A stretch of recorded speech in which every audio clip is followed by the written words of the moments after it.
The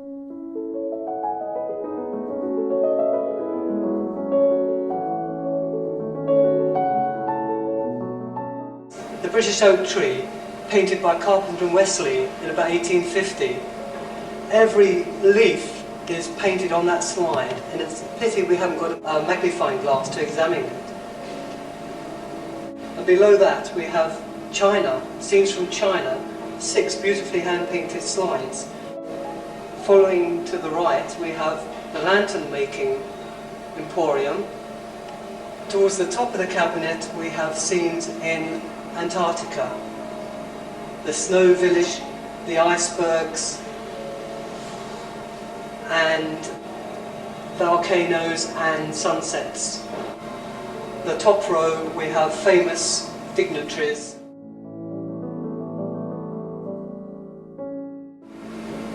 And then we have Cinderella, and then Blob the Spider, which is a story I'm not very familiar with, but they are beautifully painted images, probably by Henry Taunt.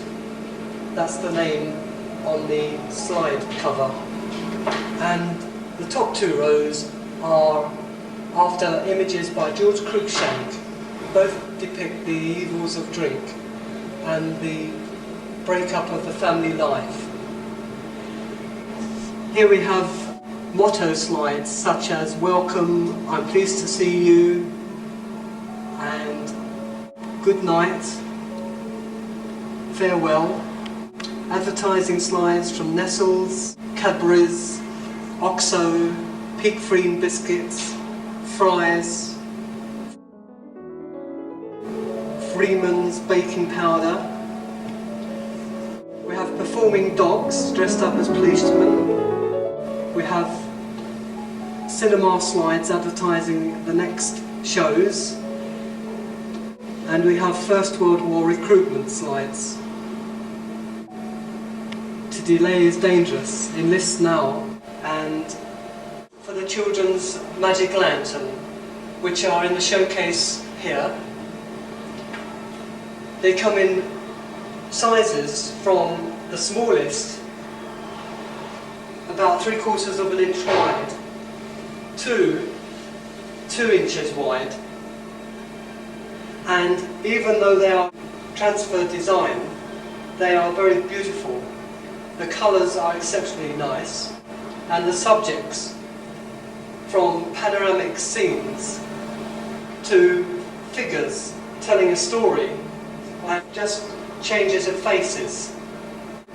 The subjects are amazingly variable. The more common late 19th century slides are the 3 1/4 transfer slides, depicting the stories. Very popular being Gulliver's Travels and Punch and Judy. Beautifully executed images applied by transfer. The slides here have the story on the slide, so it helps very much when they are being shown. The Queen of Hearts, she made some tarts. Jack and the Beanstalk. And 8 nursery rhymes with the first verse on each of the slides. More 3 1/4 square transfer slides. These represent stories of heroism, such as Our Lifeboat Men, and of course the history of aviation, from the balloon to the Blériot's biplane, steam engines, natural history, animals, sea creatures. Here we show the Transvaal War, British battleships, and trades of London, such as the postman, the sweep, and the muffin man. These represent rackwork and pulley slides. We have a border of Carpenter and Wesley artificial fireworks, beautifully painted. This one with an image of Queen Victoria in the centre. The other rackwork images are chromatropes. They are later based on the artificial firework, but producing kaleidoscopic effects. The centre images are the well-known trapeze artist, the man eating rats, and other images such as changing heads, changing flags. This windmill with the sails revolving, and very tiny chromatropes and revolving slides for the children's lanterns, going down to less than 1 inch in diameter. This cabinet represents slipping slides and lever slides, particularly of the circus and entertainment. We have some very nice slipping slides painted by Desch, French painter, and one of the very, very few who signed his slides. The majority of the images would be around the 1870 to 80 period. We have clowns with their eyes moving. We have Punch with his nose growing longer. We have swings and roundabouts and trapeze artists. Majority are beautifully hand-painted slides. Many of these are 2 or 3 glass moving slides. Here we have photographic images. Some of the photographs are hand-tinted. The centre of the cabinet, along the top.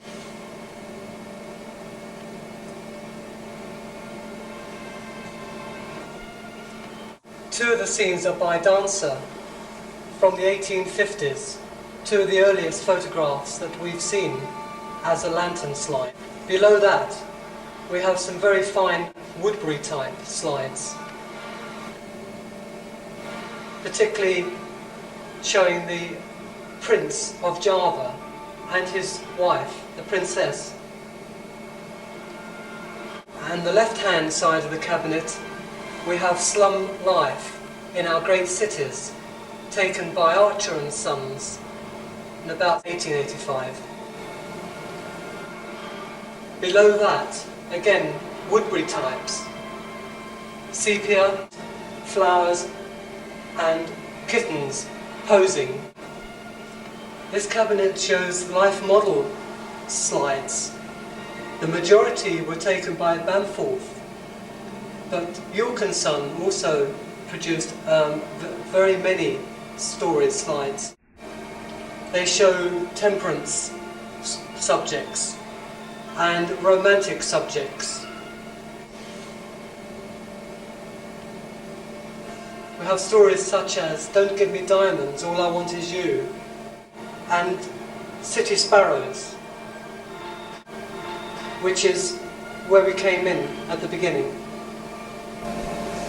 Finally, to conclude the exhibition, we'll have a look at the last cabinet, which includes slides showing the transition from the stationary Magic Lantern glass slide to motion pictures.